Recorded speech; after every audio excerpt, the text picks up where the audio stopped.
မြမနိုင်ငံရေးအတွေးခေါ်အပိုင်းနှစ်အစိုးရမင်းနဲ့ပတ်သက်တဲ့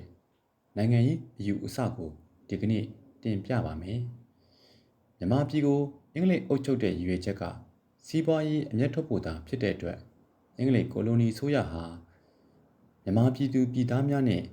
ရင်းရင်းနှီးနှီးဆက်ဆံဖို့စိတ်မကူပါဘူး။မြမပြည်ထဲမှာအခွင့်ထူးခံတိကျကဘာလေးတည်ဆောက်ပြီးအုပ်ချုပ်သူလူရန်စားဖြစ်တတိတခြားနေထိုင်ကြပါတယ်။ဒါကြောင့်မို့အောက်မြန်မာပြည်မှာအနှစ်100ကျော်အထက်မြန်မာပြည်မှာအနှစ်60ကျော်အင်္ဂလိပ်ကအုပ်ချုပ်ခဲ့ပေမဲ့မင်းနဲ့ပတ်သက်လာရင်အင်္ဂလိပ်အယူအဆအမြင့်မတွယ်ပဲ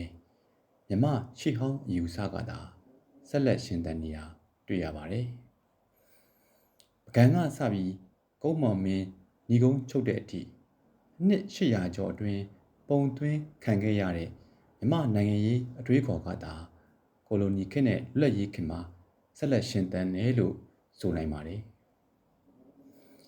မြမဘုရင်စနစ်ရဲ့အသွင်လက္ခဏာ3ရပ်ကိုဆရာမောင်မောင်ကြီးကဖော်ပြပါတယ်။ဘုရင်ကိုအထွတ်ထိပ်အမွန်မြတ်ထားပြီးကိုးကွယ်စောင့်ရှောက်တာဟာပထမအသွင်လက္ခဏာပါ။ဒုတိယကဘုရင်အာဏာမှာအကန့်အသတ်မရှိဘူးလို့ယုံကြည်တာဖြစ်ပါတယ်။တတိယကတော့ဘုရင်တောင်းကိုခွဲခြားသတ်မှတ်တာမျိုးမရှိပဲအုပ်ချုပ်ရေးဥပဒေပြုရေးနဲ့တရားစီရင်ရေးမှာဘုရင်ဟာအမြင့်ဆုံးအာဏာပိုင်ဖြစ်နေတာပါပဲမြန်မာမင်းအုပ်ချုပ်ရေးရန်တရားဟာဘုရင်ကိုဗဟိုပြုပြီးလဲပတ်နေတာမို့ဘုရင်မရှိရင်အုပ်ချုပ်လို့မရတဲ့စနစ်ဖြစ်နေပါတယ်ဘုရင်အဓိကအုပ်ချုပ်ရေးပါပဲဘုရင်ဟာ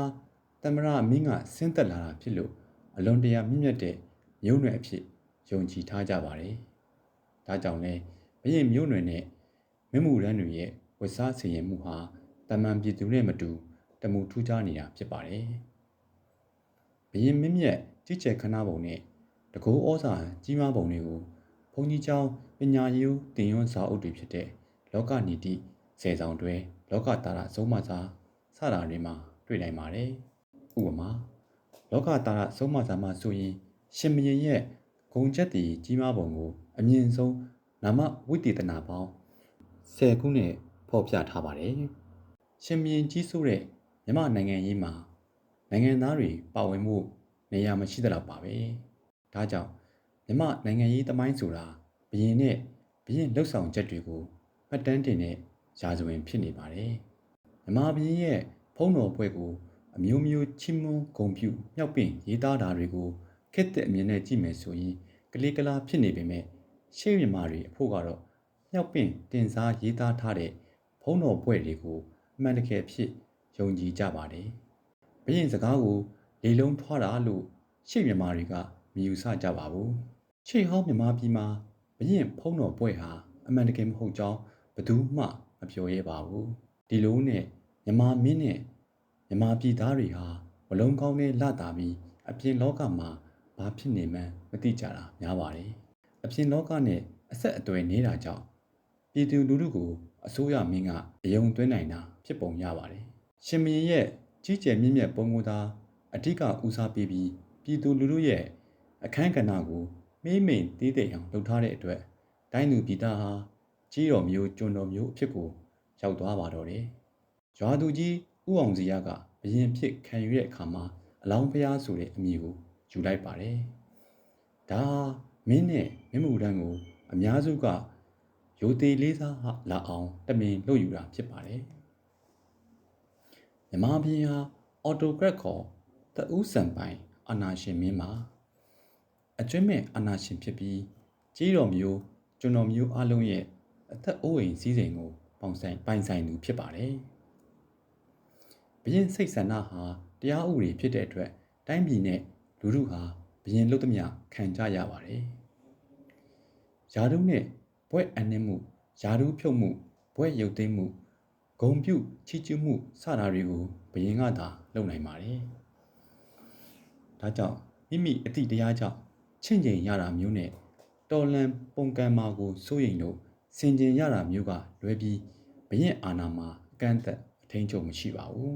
။မင်းကျင့်တရား10ပါးနဲ့တခြားစည်းမျဉ်းဥပဒေတွေရှိပေမဲ့ဘုရင်ကမလိုက်နိုင်ရင်ဘာမှ မတက်နိုင်ပါဘူးတကယ်တော့ဗမာပြည်ဟာဥပဒေစည်းမျဉ်းကိုဂရုမစိုက်ပဲစိတ်ကူးပေါက်ရာရှောက်လုပ်သူဖြစ်ပါတယ်နောက်တိုင်းမှာလို့ဒလိထုံးနှံဥပဒေအရလောက်တာမျိုးကိုမြန်မာပြည်ကနားမလည်ပါဘူးမိမိအာဏာ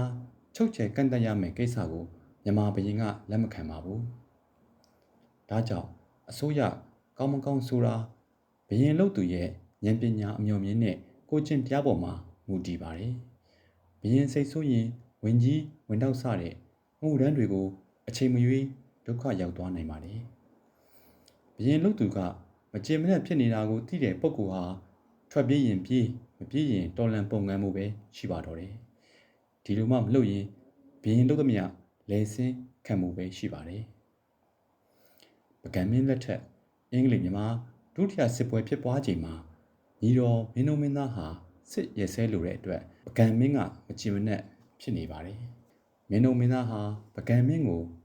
တော်လန်ရင်တော်လန်မတော်လန်ရင်အသက်ခံရပွဲရှိနေပါတယ်ဒီလိုအချိန်ကြီးရောက်လာတဲ့အတွက်နောက်ဆုံးရှေ့ထုံးတိုင်းပကံမင်းကိုတော်လန်ပုံကံပြီးထီးနှံကိုတိမ့်ပိုက်လိုက်ရပါတယ်16ရာစုအင်းဝမင်းတူဟန်ဘွားဟာဖျားဌာပနာဖောက်ပြီးဘုန်းကြီးတွေကိုတက်လို့ဗမာတွေကပုံကဏ္ဍမျိုးရှိခဲ့ဘူးဝင်မဲ့မြောက်သောအဖြစ်ဘရင်ဟာဘုန်းကြီးကိုမယုံမသိမလေးမစားမလုပ်တဲ့အတွက်ဘုန်းကြီးအနေနဲ့အထိုက်လျောက်ပြောရေးဆိုခွင့်ရှိပါတယ်ဘုန်းကြီးက